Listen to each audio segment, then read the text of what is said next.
그러므로 우리가 믿음으로 의롭다 하심을 받았으니 우리 주 예수 그리스도로 말미암아 하나님과 화평을 누리자. 또한 그로 말미암아 우리가 믿음으로 서 있는 이 은혜에 들어감을 얻었으며 하나님의 영광을 바라고 즐거워하느니라. 다만 이뿐 아니라 우리가 환난 중에도 즐거워하나니 이는 환난은 인내를, 인내는 연단을, 연단은 소망을 이루는 줄 알미로다. 소망이 우리를 부끄럽게 하지 아니함은 우리에게 주신 성령으로 말미암아 하나님의 사랑이 우리 마음에 부은 바 됨이니 우리가 아직 연약할 때에 기약대로 그리스도께서 경건하지 않은 자를 위하여 죽으셨도다. 의인을 위하여 죽는 자가 쉽지 않고 선인을 위하여 용감히 죽는 자가 혹 있거니와 우리가 아직 죄인 되었을 때에 그리스도께서 우리를 위하여 죽으심으로 하나님께서 우리에 대한 자기의 사랑을 확증하셨느니라. 아멘. 본문 말씀 로마서 5장 1절로부터 8절 말씀, 하나님의 영광을 더 사랑하기 위하여 싸우라는 행복한 제목으로 선포하도록 하겠습니다. 오늘은 설교를 크게 두 부분으로 나눌 수 있을 것 같아요. 첫 번째 부분은 우리의 구원의 확신에 대한 말씀이고, 나머지 부분은 하나님의 영광을 사랑하고, 그럼 또 배웁게 해주시죠. 하나님의 영광을 배웁게 되는 그 싸움, 그 소망에 대한 말씀. 이렇게 두 부분으로 살펴보도록 하겠습니다. 3절부터에 기록되어 있는 우리에게 잘 알려진 이 익숙한 말씀은 구원의 확신에 관한 말씀이기도 합니다. 환난이 인내로 이어지고 그 인내가 결국 하나님의 영광을 향한 소망을 이룬다는 것이 결코 일반적인 반응이 아니에요. 여기에 엄청난 은혜가 작용하고 있는 것이고 구원의 확신을 여기서 베풀어 주시는 것을 우리가 목격하는 것이에요. 특별하고 특별한 은혜인 것이죠. 왜냐하면 일반적으로 사람은 환난을 당하면 원망하고 슬퍼하고 염려하고 낙심하고 결국 하나님의 말씀을 버리게 되는 것이 일반적인 반응이기 때문입니다. 환난을 당하면 막 갑자기 사람들이 바르고 잘 사는 것이 아니에요. 환난 중에 있는 사람들은 더 극단으로 치닫고 이런 것들을 우리가 볼 수 있죠. 그런 일반적인 반응을 예수님께서 비유로 친히 가르쳐 주셨습니다. 돌밭에, 말씀이죠. 돌밭에 뿌려졌다는 것은 말씀을 듣고 즉시 기쁨으로 받되 그 속에 뿌리가 없어 잠시 견디다가 말씀으로 말미암아 환난이나 박해가 일어날 때에는 곧 넘어지는 자요. 가시떨기에 뿌려졌다는 것은 말씀을 들으나 세상의 염려와 재물의 유혹에 말씀이 막혀 결실하지 못하는 자요. 이처럼 재물의 유혹, 세상의 염려, 또 복음으로 말미암아 받는 환난과 핍박 이런 것들이 있을 때에 믿음을 버리는 것, 말씀을 버리는 것이 일반적인 반응입니다. 여기서 믿음은 피상적인 믿음이겠죠. 진짜 택함받은 자의 구원받는 믿음이 아니라 교회를 떠나는 것이 일반적인 것이에요. 복음을 저버리는 것이 일반적인 것이죠. 그런데 어떤 사람들은 환난을 겪으면 인내하게 됩니다. 그 사람이 특별히 좋은 사람이고 잘나서가 아니라 타고나서가 아니라 하나님께서 창세전부터 사랑하사 택하시고 믿음을 선물로 주신 중국의 천국에서 아버지의 영광을 배웁게 하시기로 영원전에 작정하신 바로 그 사람이기 때문이에요. 주님의 양, 예수 그리스도의 양이기 때문에 이 특별한 사랑을 창세전부터 받은 사람은 환난 가운데 갑자기 인내하기 시작하는 거예요. 특별한 반응이 보여지는 것이죠. 죄인들 가운데 다 똑같은 죄인데 그 가운데 하나님의 그 값없이 주시는 사랑과 은혜를 받은 사람에게만 특별한 반응이 나타나는 거예요. 은혜로 인해서. 환난을 당할 때 인내하게 되고 인내하면서 주님을 의지하는 것이죠. 혼자 극기하는 게 아니라 내 힘으로 인내하는 게 아니라 주님을 의지해서 그 환난을 쫙 지나가는 거예요. 그러면서 주님과 함께 동행해본 그 검증된 성품을 갖는 거예요. 여기 연단이라고 번역된 말씀은 이 헬라어는 검증되었다, 검증된 성품 이런 말로 번역할 수 있는 헬라어예요. 주님과 동행해 봐. 하나님과 사랑을 받으며 함께 고난을 통과해 본 경험을 갖는 거예요. 그러면서 그 연단받은 검증된 성품을 갖게 된 이 택함받은 자죠. 그 양이 결국은 하나님이 나를 끝까지 사랑하신다는 확신을 갖고 하나님의 영광을 배웠게 될 것이다. 그리고 나를 이토록 사랑해 주시는 무한한 사랑과 은혜의 아버지, 창조주 하나님, 이 전능하신 왕의 영광을 배웠게 되는 것을 삶의 존재의 최고의 목표로 삼게 되는 거예요. 그리고 그렇게 될 거라고 확신하는 것이죠. 왜냐하면 하나님이 날 사랑하시니까. 반드시 하나님의 영광을 배웠게 될 것이다. 천국이 나의 것이다.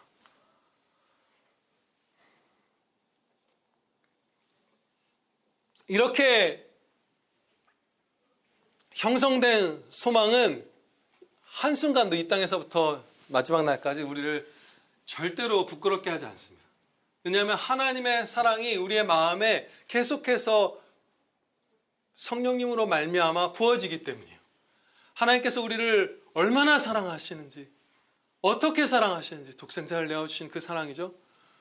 그리고 하나님의 사랑이 얼마나 귀하고 달콤한지, 이런 것들을 우리가 깨닫고 맛보고 하는 은혜를 성령님께서 계속해서 부어주시기 때문에 하나님의 영광을 향한 이 소망이 한 번도 부끄러움을 당하지 않은 거예요. 진짜다. 진짜 늘 그 은혜 가운데 사는 거예요.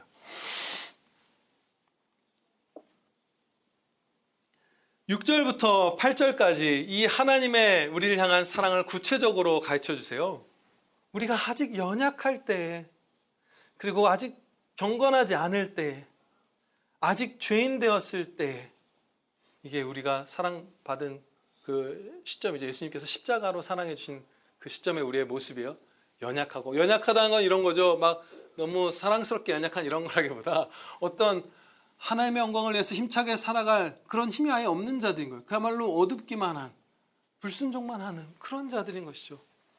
그리고 불경건하고 죄인이었을 때, 하나님의 원수였을 때에 우리를 위해서 독생자를 십자가에 내어주셨고, 또 예수님께서는 자발적으로 우리를 대신하여 십자가에 달려 죽어주셨죠.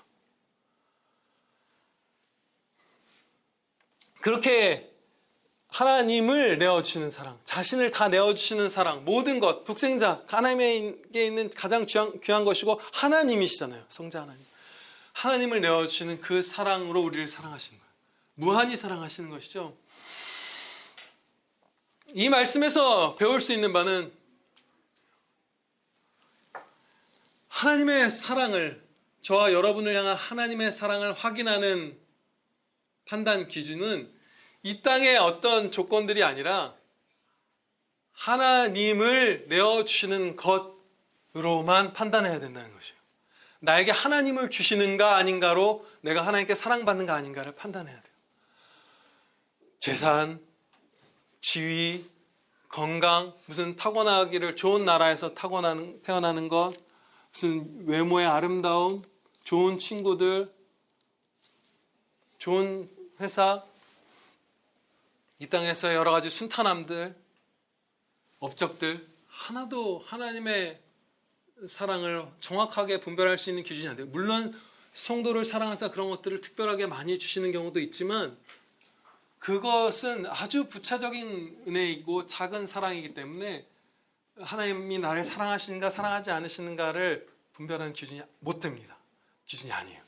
하나님 자신을 우리에게 주시는가 아닌가로 나를 사랑하시는가 아닌가를 분별해야만 하는 거예요.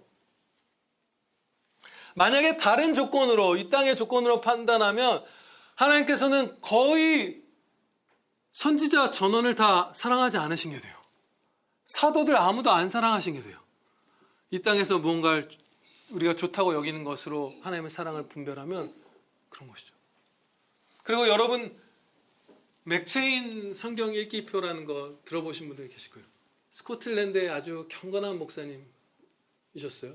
그래서 지금도 그 삶이 많이 이렇게 그리스도의 영광을 비추는 분인데 29살에 병으로 돌아가셨어요. 세상의 기준으로 보면 복을 못 받은 사람이죠. 다른 종교의 기준으로 봐도 웬만한 종교에서는 그분은 신에게 사랑받지 못한 사람일 거예요. 근데 아니죠. 바울 사도는 자신과 자신의 동역자들이 어떤 처지에 있는지 이 땅에서 이렇게 요약했습니다. 우리가 지금까지 세상의 더러운 것과 만물의 찌꺼기 같이 되었도다. 하나님의 사랑을 받은 성도 중에서도 특별히 더 많이 사랑을 받은 사도들이 여기서는 세상의 더러운 것 그리고 만물의 찌꺼기 같은 취급을 받으면서 살았다는 거예요. 그러니까 하나님의 사랑은 여기서 우리에게 세상에 속한 썩어 없어질 것들을 더 주셨느냐 덜 주셨느냐로 판단할 수 있는 것이 아니에요. 하나님을 주셨는가 아닌가. 아닙니다. 그거예요. 기준은 유일하게. 하나님이 우리를 사랑하사 독생자 예수 그리스도를 십자가에 내어주셨고 예수님께서는 우리를 위해 십자가에 달려주셨고 그것으로 보는 거예요. 하나님께서는 예수님께서는 결코 이세벨이나 발람이나 가룟 유다를 위해서 십자가를 지고 십자가에 달려 죽지 않으셨어요. 그들에게는 십자가 사랑, 십자가에 자신을 내어주신 것이죠. 예수님을 독생자를 주시지 않으셨어요. 우리에게만 주셨어요. 엄청난 사랑이죠. 죄인들 가운데 창세전부터 택하신 그 자들에게만 예수 그리스도를 주신 거예요. 우리가 기도드려서 받을 수 있는 최고의 것을 예수님께서 이렇게 가르쳐 주셨습니다. 누가복음 11장 13절 말씀에 너희가 악할지라도 좋은 것을 자식에게 줄 줄 알거든 하물며 너희 하늘 아버지께서 구하는 자에게 성령을 주시지 않겠느냐 하시니라. 다른 것은 세상 사람들에게도 주십니다. 이 땅에 속한 것들, 건강, 돈 이런 것들 다 주시죠. 대통령도 삼으시고 온갖 것을 다 주시죠. 근데 성령님을 내주하게 하시는 은혜, 성령 하나님이시죠. 성령 하나님은 성도에게만 주세요. 창세전부터 사랑하신 바로 그 소수의 죄인들에게만, 소수가 아니죠. 많다고 하셨죠. 그 일부를 구성하는 많은 그 죄인들에게만 성령님을 주신 거예요. 성부, 성자, 성령 삼위일체 하나님을 오직 우리에게만 주시는 거예요. 그것으로 하나님의 사랑을 판단하는 것이에요.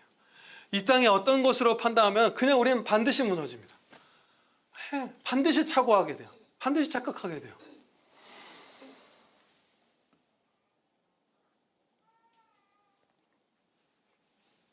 어떤 경우에는 결코 작지 않은 환난을 우리에게 이 땅에서 허락하시면서까지도 인내와 연단을 통해서 하나님의 영광을 소망하도록, 확신하도록 이루어 주시죠. 그렇게 인도하세요.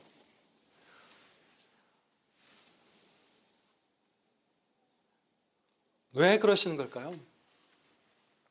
여기 여러 가지 중대한 이유가 있지만 한 가지만 말씀을 드리면 그 하나님의 영광을 사모하고 소망하고 배웁게 되는 것이 진짜 생명이기 때문이에요. 진짜 살아있는 것이 그것이기 때문이에요. 그 어떤 사람도 존재가 소멸되지 않습니다. 사망은 존재가 사라지는 것이 아니에요. 모든 죄인, 예수님을 믿은 성도, 그리고 끝까지 주님을 부인한 악인들 모두가 부활하여서 영혼과 육신을 다 가진 채로 영원토록 존재하여.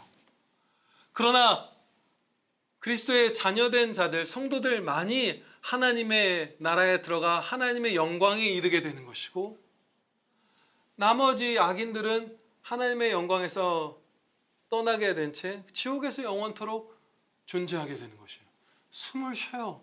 몸을 갖고 있고 영혼도 갖고 있어요. 지옥에서. 사망은 존재의 소멸이 아니에요. 그럼 생명은 무엇이냐? 어떤 말도 덧붙일 필요 없이 명확하게 성경에서 가르쳐 주셨어요. 영생은 곧 유일하신 참 하나님과 그가 보내신 자 예수 그리스도를 아는 것입니다. 하나님과 안다는 것은 그냥 지식적으로 아는 게 아니죠. 자녀 되어서 사랑하고 그 영광을 배우는, 하나님의 영광을 못 배우면서 어떻게 하나님을 안다고 할 수 있겠어요? 하나님의 영광에 이르게 되는 것이 거두절미하고 그게 영생인 거예요. 그게 생명인 거예요. 존재하는 것이 아니라 계속 지속적으로. 그래서 큰 환난을 우리에게 때로 허락하시면서까지 하나님의 영광을 사랑하고 소망하는 대로 우리를 끌어주시는 것입니다. 이게 생명이기 때문에, 이게 행복이기 때문에, 이게 최고의 은혜이기 때문에, 최고의 가치이기 때문에.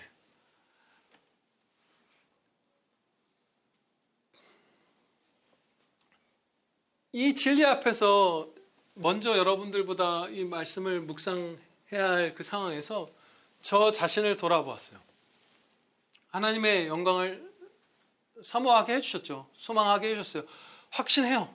정말로 구원의 확신을 갖고 있어요. 나는 이제 장차 천국에 들어가 하나님의 영광을 배우게 될 것이다. 그럼에도 불구하고 이 땅에 살면서 하나님의 영광을 바라지 않을 때가 많더라고요. 나름대로는 하나님의 영광을 사모하고 보기 위해서, 배우기 위해서 싸우면서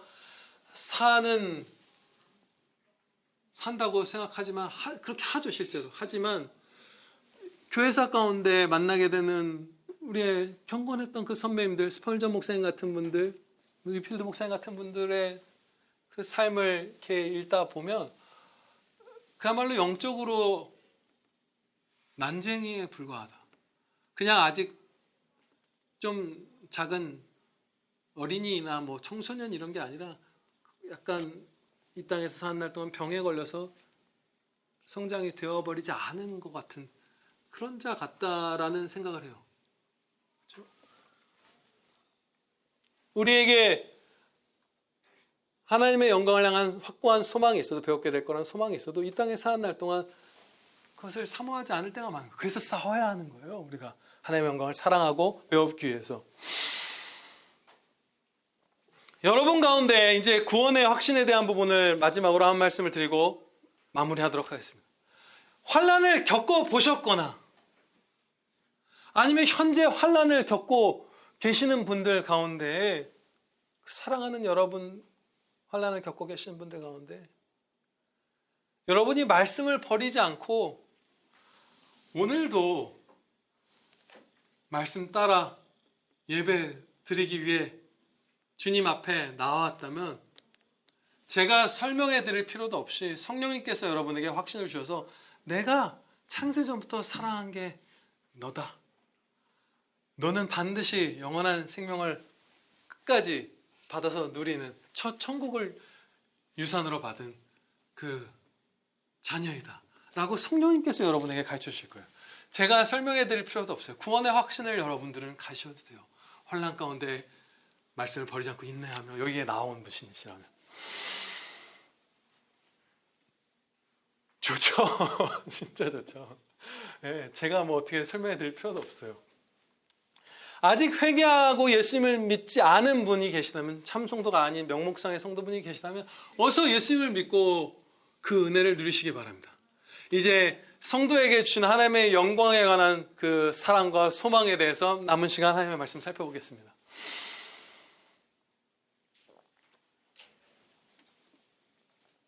앞서 말씀드린 바대로 우리가 하나님의 구원을 받은 자라는 확신이 있고 영광을 배우게 될 확신이 있어도 이 땅 가운데 살면서 자꾸 세상의 것들에 이렇게 눈을 주목하게 될 때가 많아요. 그렇죠? 우리 각자, 저와 여러분 한 사람 한 사람이 자기 자신을 살피고 우리 평안교회를 살피고 우리 한국교회를 살펴볼 때, 또 우리와 밀접하게 영향을 주고받는, 우리에게 복음을 전한 분들이죠. 뭐 영국, 미국, 캐나다 이런 서구교회의 그 형제들을 살펴볼 때 굉장히 하나님의 영광을 이렇게 소홀하게 여기는 것을 볼 수 있어요. 누군가에서가 아니라 자기 자신에서부터, 저에서부터, 여러분 자신에게서부터 그런 모습을 발견하실 수 있을 거예요.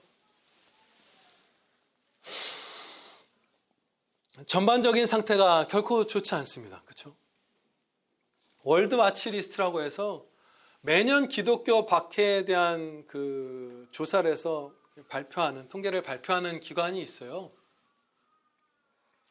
오픈도어 선교회라는 곳에서 월드 와치 리스트라고 해서 발표를 하는 것이죠.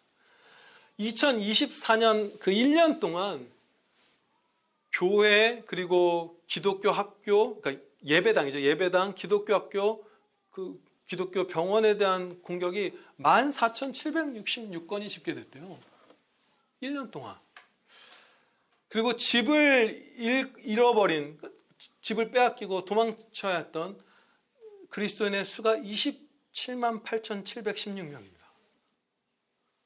1년 동안. 그리고 신앙에 관련된 공격으로 죽임당한 분들이 4,998명이에요.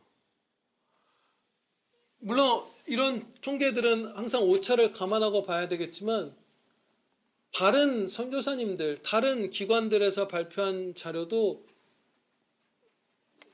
2024년에 지금 현재 그리스도인들 향한 핍박이 심각하다라는 것은 동일하게 나타내고 있어요.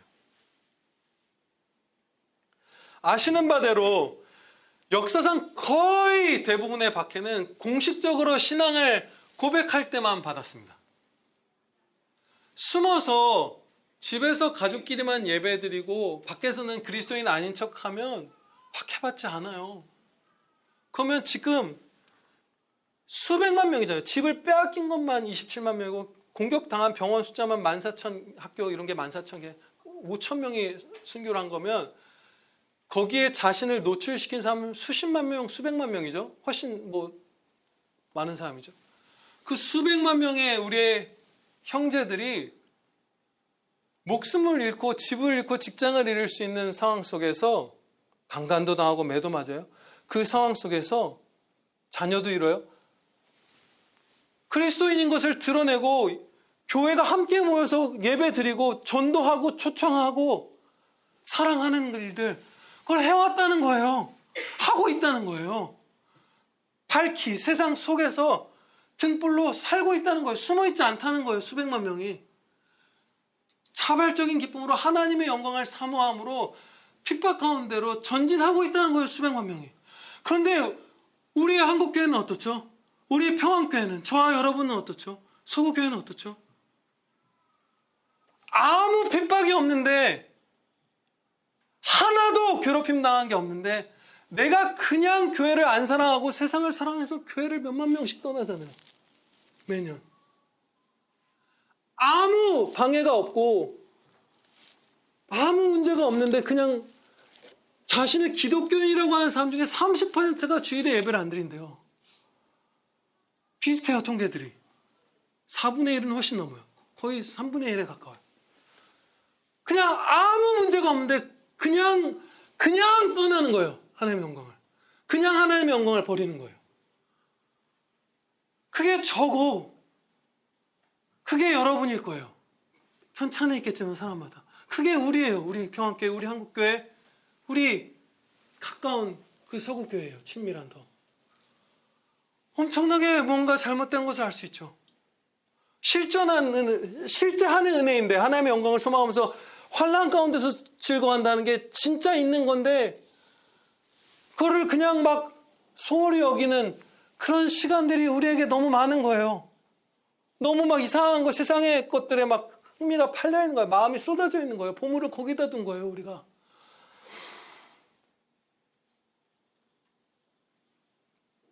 나무가 우리를 나무로 치면 태양을 향해서 가지와 이파리들이 막 이렇게 뻗어가야 되잖아요. 꽃을 피운다면 우리가 꽃이라면 해바라기라면 태양을 향해서 우리 얼굴을 이렇게 돌려야 되잖아요. 이렇게. 근데 우리는 구원의 확신을 가지신 분들은 주님을 떠나진 않았어요. 은혜 때문에. 그런데 어둠이 이렇게 그늘에 들여져 있고 한 요 정도 팔만 이렇게 햇빛을 주님의 영광을 비추임 받고 있는데 가만히 있는 거예요. 우리는 다리도 있잖아요. 사실. 왕성한 그 새 생명을 가진 그 영혼을 가진 자들이 있잖아요. 그럼 주님께로 영광 아래로 뛰어가야 하는데 그걸 안 하고 그냥 그늘이 들여져 있고 가끔 주님의 영광을 조금 비추는 상태가 어둑어둑한데 희미한데 그래도 빛이 완전히 상실하지 않은 그 상태에 그냥 서 있는 거예요. 그러면서 가끔 영광을 배웠고 또 상당수의 시간 혹은 사람마다 다르죠. 그래도 우리 교회 많이 우리가 저와 여러분이 성장하고 있잖아요. 그럼 뭐 반반, 뭐 사람마다 다르겠지만 세상을 봤다가 주님의 영광을 갈망했다가 왔다 갔다 하는 거예요. 우리가 너무 슬프고 너무 두렵죠. 너무 이상한 거예요. 그렇죠? 교회를 떠나 있는 성도들만 또 가나안 성도라고 보죠. 안나가를 거꾸로 했다고 해서 예배를 드리지 않는 성도들만 하나님의 영광을 소홀히 여기는 것이 아닙니다. 정말로 진지하게 이 말씀을 제가 지금 선포할 말씀을 받아들이신다면, 그러니까 하나님의 말씀을 들으신다면 정말 충격을 받을 수밖에 없는 말씀이 요한계시록에 있어요. 교회의 현실을 지적하시는, 드러내시는 말씀. 요한계시록 2장과 3장에는 현재 터키에 해당하죠. 소아시아 지역의 7개의 교회에 주시는 말씀이 있습니다. 실제로 그 시기에, 그 후로도 몇백 년 뒤까지 있었던 교회들이요. 우리 평안교회 같이 실제 있었던 교회들, 터져 남아있고 막 그래요. 그 교회에 직접 주시는 말씀이면서 동시에 오고 오는 모든 이 신약시대의 교회에 주시는 말씀이에요. 그 2장, 3장에 7교회에 주시는 말씀은. 그것이 명백하게 드러나고 있는데, 두 부류의 교회에 다 주시는 것. 그 당시 7교회, 그리고 우리에게 다 주시는 말씀이라는 게 확 그냥 자명하거든요. 근데 2개의 교회는 칭찬만 받았고, 3개의 교회는 칭찬과 책망을 다 받았고, 2개의 교회는 책망만 받았습니다. 7개의 교회 중에 2은 칭찬만, 3은 칭찬과 책망, 2은 책망만 받았어요. 그런데 이 책망만 받은 교회에 공통점이 있어요. 두려운 공통점이 있어요.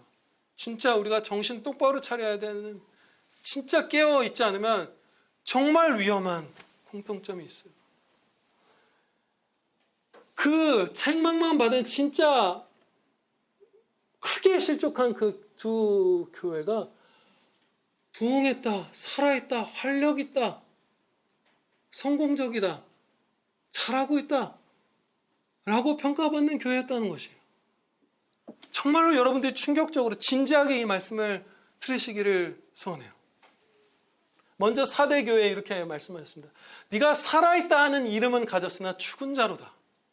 살아있다는 건 뭐죠? 저 교회는 그 교회야말로 진짜 살아있지. 그 교회야말로 진짜 활력있어. 거기 막 청년들 봐봐. 거기 장로님들 봐봐. 얼마나 사랑스럽게 모여서 매주 예배드리고 교제하고 봉사하고. 별명이 살아있는 교회예요. 그 교회는 진짜 주변 사람들에게 그렇게 칭찬받는 교회인 거예요. 다른 형제들과. 그런데 넌 죽었다. 이어서 이렇게 말씀합니다. 정말로 활력있게 살아있다고 평가받은 교회인데 성도들이 그렇게 평가하는 것이죠. 근데 이렇게 말씀해요. 4대에 그 옷을 더럽히지 아니한 자 몇 명이 너에게 있어 흰 옷을 입고 나와 함께 다니니 그들은 합당한 자인 영혼. 그냥 몇 명만 합당한 자인 거란 거예요. 진짜 경건한 성도, 주님의 영광을 위해서 사는 성도가 그 활력있게 살아있다고 하는 교회에 몇 명 남아있다. 넌 대부분 다 죽어있고 몇 명 살았다는 거예요. 그냥 보기에 어두운 교회도 많죠. 목사가 우울증 걸린 교회들도 있어요. 그냥 어두운 교회 많아요. 맨날 싸우고. 근데 잘하고 있다고 평가받는 교회도 이렇게 된다는 거예요.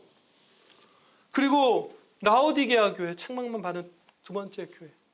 네가 말하기를 나는 부자라 부요하여 부족한 것이 없다 하나 너의 곤고한 것과 가련한 것과 가난한 것과 눈먼 것과 벌거벗은 것을 알지 못한다. 여기서 부요하다는 건 우리 예산 많다 이 얘기뿐이겠어요? 아니죠. 우리에게는 은사가 풍성하고 하나님의 영광이 크게 빛나고 예산도 많고 후원도 많이 하고 행사도 크게 하고 부요하구나. 우리 교회가 은혜를 입었다. 그런데 너는 그냥 가난한 정도가 아니라 눈이 멀고 벌거벗었다. 이렇게 말씀하는 거예요. 그럼 그냥 어두워 보이는 교회들, 밝게 빛나는 것처럼 많은 성도들이 착각하지만 이런 교회들.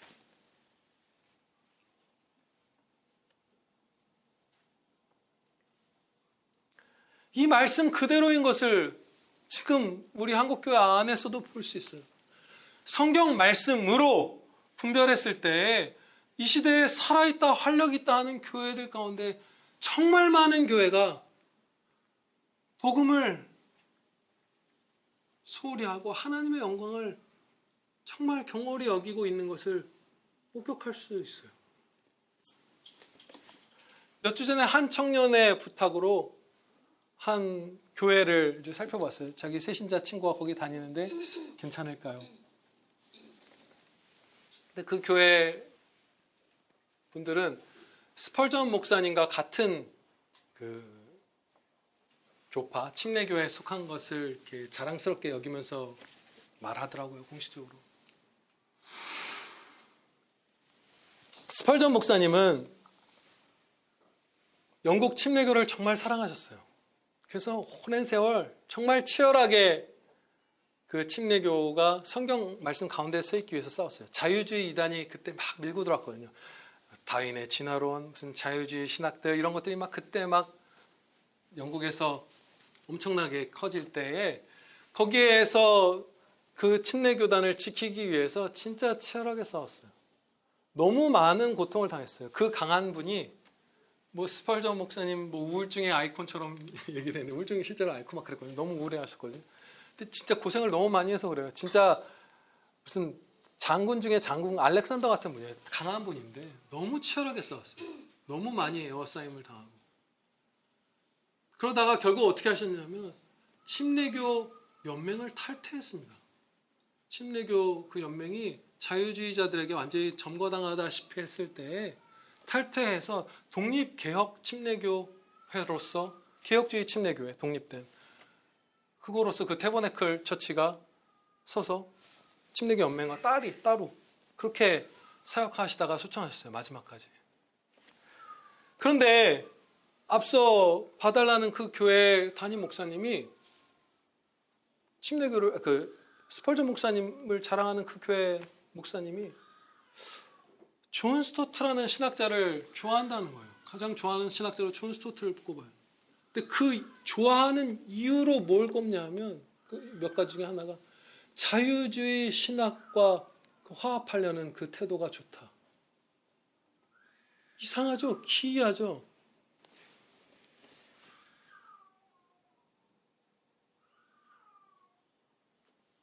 존 스토트는 세계에서 가장 탁월한 개혁주의 신학자 중에 하나였어요. 정말 천재적인 사람이었어요. 그런데 그가 문을 열어줬죠.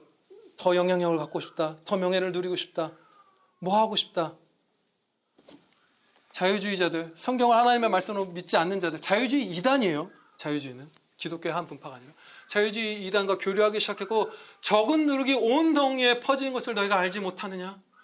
모르는 사람처럼 하다가 그분이 어떻게 됐냐 하면 사역 후반부로 가면 영혼 멸절설이라는 것을 주장했습니다. 지옥에서 영원한 사망의 형벌을 받는 것이 없다. 그런 거 없다. 라고 해버렸어요. 가장 탁월했던 개혁주의 신학자지만 자유주의의 문을 열어줬을 때 그들과 똑같은 말을 하는 사람으로 말년에 변해버렸어요. 그런데 자유주의 이단들과 싸우면서 스펄전 목사님이 내리막길이라는 글을 기독교 잡지에 실었었습니다. 거기에 한 부분을 제가 발췌해서 읽어드릴게요. 복음을 사랑하는 사람이라면 누구라도 이 시대가 악하다는 사실을 부정하지 못합니다. 아직도 버려야 할 교리가 남아있긴 한가요? 아직도 경멸의 대상이 될 진리가 남아있습니까? 새로운 종교가 생겼습니다. 이 종교는 기독교가 아닙니다. 자유주의에 대한 거죠. 성경의 영감은 비웃음을 사며 성령님은 한낱 영향력으로 전락하고 죄에 대한 형벌은 허구로 바뀝니다. 죄에 대한 형벌은 허구로 바뀝니다. 스펄전 목사님이 교단을 탈퇴하기까지 치열하게 끝까지 싸웠던 그 자유주의자들의 특징 중에 하나가 죄에 대한 형벌을 허구로 바꾼 거라서 그것을 탄식하며 돌이켜야 한다고 주장했는데 스펄전 목사님과 같은 침례교라는 것을 자랑하는 교회 담임 목사가 지옥의 형벌을 없다고 해버린 신학자를 그래서 좋아하는 거예요. 근데 몇 천 명, 몇만 명이 거기 그 목사님의 설교를 들어 모이는 거예요, 지금. 살아있다. 살아있다 하지만 그런 거예요. 있다, 부요하다, 힘차다 하지만 그런 거예요. 근데 저는 지금 그분, 다른 교회, 다른 형제들에게 주목하고자 하는 것이 아니에요. 저와 여러분은 어떠냐는 거예요. 이 시대의 어둠의 한 부분을 우리가 보태고 있어요. 그리고 이 시대에 우리보다 더 어두운 분들이 있겠죠? 영향을 받고 있어요. 불신자분들에게도 영향을 받고 있고 더 많이 실족한 형제들에게도 영향을 받고 있어요. 우리도 어둠을 보태고 또 더 어두운 분들에게 또 서로 영향을 주고 있는 거예요. 어두운의 영향을. 정말 정신을 똑바로 차리지 않으면 불러 떨어진 거예요.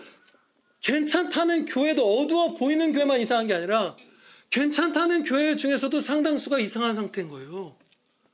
우리는 어디에 있습니까? 섞여 있나요? 책망과 칭찬이? 그런 것 같기도 하고 모르겠어요.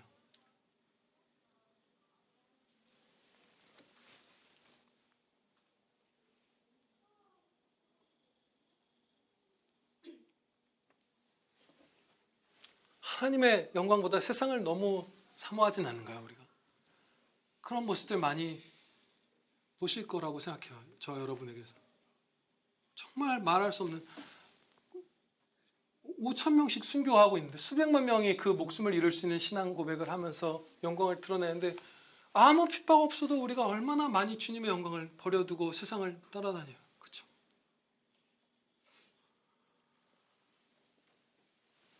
그래서 우리가 하나님의 영광을 사랑하고 하나님의 영광을 배웁기 위한 싸움을 해야 합니다.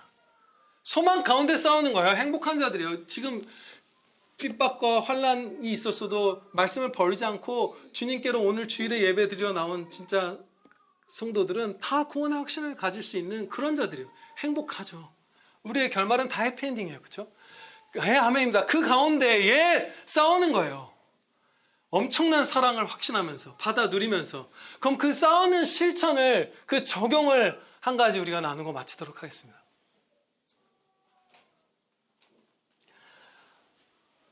하나님의 영광을 사랑하는 것, 배우는 것, 소망하는 것 이것은 은혜로만 되는 것이에요. 자력으로, 나의 급기로, 의지로, 지혜로 그런 사람이 될 수가 없어요. 아예 없어요. 불가능해요. 그러면 은혜가 지속적으로 더 많이 절실히 필요하다는 것이죠. 그럼 어떻게 이 은혜를 받느냐? 지속적으로, 구체적으로 기도드리는 거예요.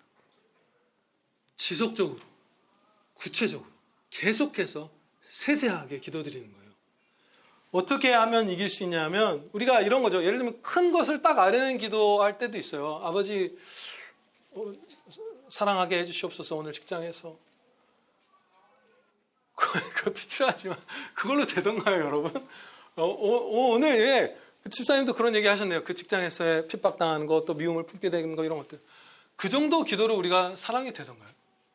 안 돼요. 그것도 해야 하지만 순간순간 마음속으로 무슨 회의실, 빈 회의실로 뛰쳐가서라도 지금 이 최대리가 이렇게 나한테 잘못했는데 넓은 마음으로 받아들이고 주님 신뢰하면서 위로받고 또 나는 사랑하고 복음을 전하고 하나님께 영광 돌리고 만족하고 하나님의 영광을 기뻐하고 그렇죠? 그것으로 만족하고 이런 것들을 그 상황에 그야말로 그 사람의 구체적인 이름까지 하나하나 얘기해서 기도드리는 거예요. 그때마다. 그리고 뭔가 우리가 세상에 눈이 뺏기잖아요. 그러면 여러분 그거 구체적으로 해보세요. 아버지 하나님 제가 지금 왜? 그게 맞나요? 이름이 갑자기 생각이 나요. BMW 520D에 마음이 뺏겨서 정말 특별하게 에메랄드 그린 색깔에 제가 이거 옵션 넣어서 주문하려고 이 생각 때문에 말씀 묵상이 안 돼요. 네, 뭐 그런 것들 하나하나 하는 거. 아버지 정말 저 창틀 인테리어 바꾸고 싶은데 얼마나 시원할까요 바꾸면. 근데 자꾸 그 생각하고 그거 못 사서 막 마음이 죽겠고 구체적으로 기도하는 거예요. 해보니까 돼요. 쉬지 말고 기도하라고 하셨잖아요. 이것은 제가 드리는 그 적용이 아니에요. 제가 드리는 실천이 아니에요. 그렇죠? 쉬지 말고 기도하라. 쉬지 말고 기도하라. 그럼 쉬지 말고 같은 기도만 드릴 게 아니잖아요. 쉬지 말고 큰 기도만 드릴 게 아니잖아요. 아버지 사랑하게 해주시옵소서. 이렇게 할 건 아니잖아요. 쉬지 말고 하라는 건 그때 그 상황에 대해서 바로 옆에 아니죠. 내 안에 계시는, 내 위에 계시는, 내 옆에 계시는, 나를 감싸고 계시는, 어디에나 계시고 하늘에도 계시는 아버지께 때마다 구하라는 거예요. 그래서 하나님의 영광을 배웠기를 소망하는 것이죠. 하나님의 영광을 보지 못할 때는 우리의 눈을 빼앗은 것들을 잘라내는 기도를 구체적으로 드리시고, 거기까지만 기도하는 게 아니라 하나님의 영광을 이 순간에 배웠기를 하는 것이죠. 저와 같은 경우는 말씀과 기도에 전념하는 게 대부분 그 일이니까 지금 말씀 제발 집중할 수 있게 해주시옵소서 기도하고, 여러분들은 선생님 학교에서 학생들 진짜 지금 사랑으로 가르칠 수 있게 해주세요. 할 수 있게 해주세요. 그런 것들을 그때마다 그 상황에 대한 걸 진짜 세부적으로 알리는 거예요. 아이들이 그러듯이 아버지 어머니한테, 사랑하는 엄마 아빠한테 그렇게 하듯이, 그렇게 할 때 반드시 하나님께서 하나님의 사랑을 우리에게 확신케 하시고 하나님의 영광을 사랑하게 하시고 여기서도 배웠고 천국에서 풍성히 배울 은혜를 주실 것입니다. 기도드리시겠습니다. 아버지 하나님, 저희가 하나님의 영광을 사랑하기 위하여 싸우게 하옵시고 하나님의 영광을 배우기 위하여 전투하게 하여 주시옵소서. 이 전투는 반드시 승리하는 전투이오니, 아니 이미 예수님께서 사단의 머리를 밟아 깨버리셨고 이제는 그냥 꺼져가는 불씨처럼 반역을 하는 마귀들이 있고, 이미 우리는 새 생명으로 거듭나서 이제는 남아있는 옛사람의 흔적이 있는 그런 상태이오니, 이미 주님께서 승리하셨고 다 이루셨사오니 우리 담대하게 반드시 내가 세상 죄악을 버리고 하나님을 갈망하는 행복한 아들, 행복한 딸이 될 것임을 확신하면서 이 싸움 싸워나가 은혜 맛보게 하여 주시옵소서. 예수 그리스도의 이름으로 기도하옵나이다. 아멘.